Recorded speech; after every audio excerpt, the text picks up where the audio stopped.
What is up, Light Fam? It is David, your spiritual awakening coach, here to help you through your spiritual awakening.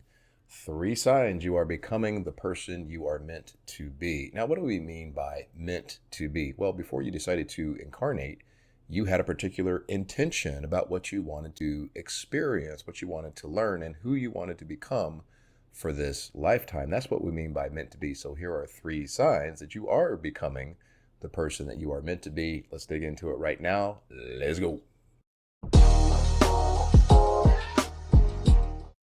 The first sign you are becoming the person you are meant to be is that you are breaking old patterns that used to get you in trouble or even cause pain in the past. You see, a spiritual awakening is waking up from identifying as the ego, where you're viewing life through the ego's lens of scarcity, lack, competition, incompleteness, believing that love, abundance, happiness, fulfillment are things that are outside of you that you have to cajole, earn, or deserve to receive. Stop doing that. Anytime that you initiate anything from that perspective, whether it be a relationship, a career, a friendship, that is going to get you in trouble and it's going to cause pain, not as a punishment, but to force you to try something different. It's really meant to force you to go within and heal the trauma that makes you believe that you are unworthy, that you are undeserving of love, that you need to people please, that you need to chase validation and approval. And once you start to break those old patterns that would get you in trouble, then you start initiating relationships from an empowered state, from a state of completeness, wholeness, perfection. You identify as love, you identify as abundance. And when you're coming from that place of completeness, you don't need to get anything from anybody. And then your authentic vibration is able to shine through because you're not sending out a vibration that is saying, well, if I act this way, then I'll get that. You just are, you're authentic. And then what you do is you attract authentic relationships that are on your same level, meaning you're attracting partners, friendships, careers that are on that same level of completeness. They're not trying to get anything from you. And then it becomes a symbiotic relationship where you're both supplementing each other's life instead of trying to get something from each other. The second sign that you are becoming the person you are meant to be is that you are taking accountability for everything that shows up in your life and taking action to correct the frequency within. So when you take accountability for everything that shows up, you're taking back all of the power in your life. Opposing frequencies can't share the same space. So if something has shown up, it's a vibrational match to your internal frequency. What is your internal frequency? Your belief system, your emotions, your intentions. There's a vibrational match there somewhere. So if you externalize everything, good or bad, you're kind of being left to the whims and caprices of your circumstances instead of intentionally creating your reality through vibration. This is science. Even Nikola Tesla says if you want to know the secrets of the universe, think in terms of energy, vibration, and frequency. So we can actually leverage the laws of the universe to create the reality that we want.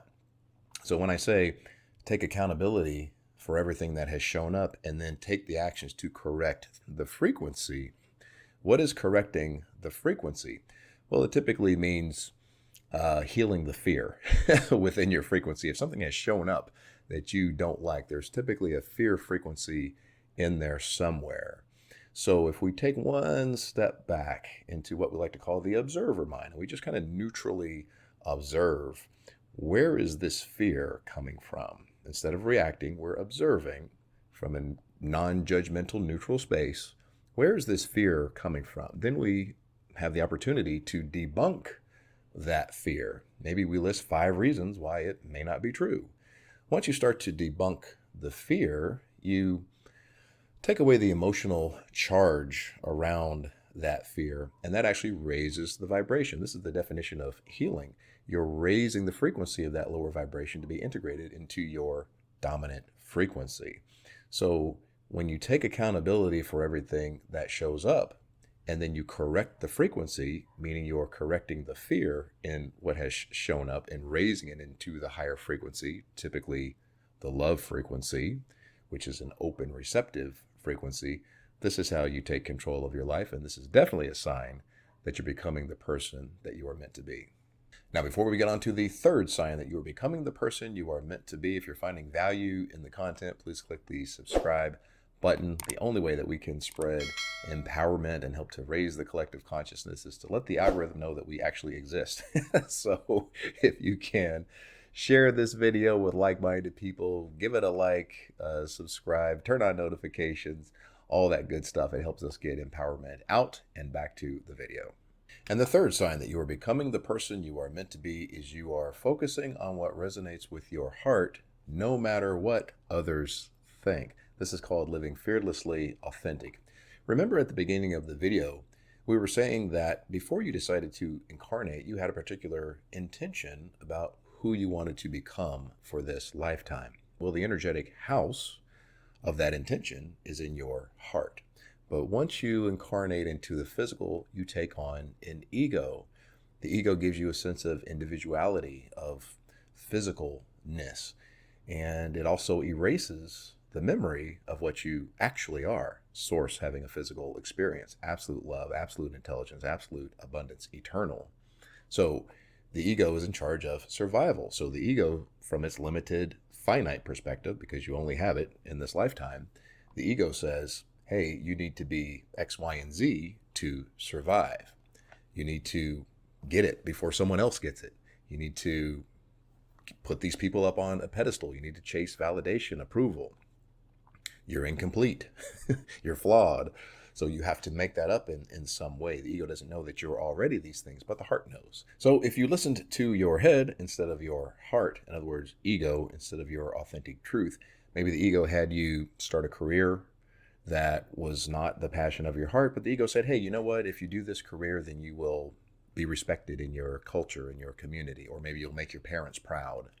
Or maybe you started that relationship because you didn't believe that you were worthy of better, or you were just trying to soothe that abandonment trauma. But those things, which are in alignment with fear, are out of alignment with your authentic truth in your heart. Fear is the barrier to expression. So once you get over the fear, meaning you act from your heart, the heart is out of alignment with fear. So you're able to express your authentic truth when you act from your heart. Your heart is acting from a place of wholeness and completeness. It's not believing the lies of the ego that you need to take to get, or you're incomplete in some way. You're acting authentically when you act from your heart. And this is definitely a sign that you are becoming the person that you are meant to be. The three signs that you're becoming the person you are meant to be is, number one, you're breaking the old patterns of the old identity. Number two, you're taking accountability for everything that shows up and correcting that frequency. And number three, you're focusing on what resonates with your heart, no matter what others think. I hope this has helped all of you guys. I will see you in the next video. I love you guys. Namaste.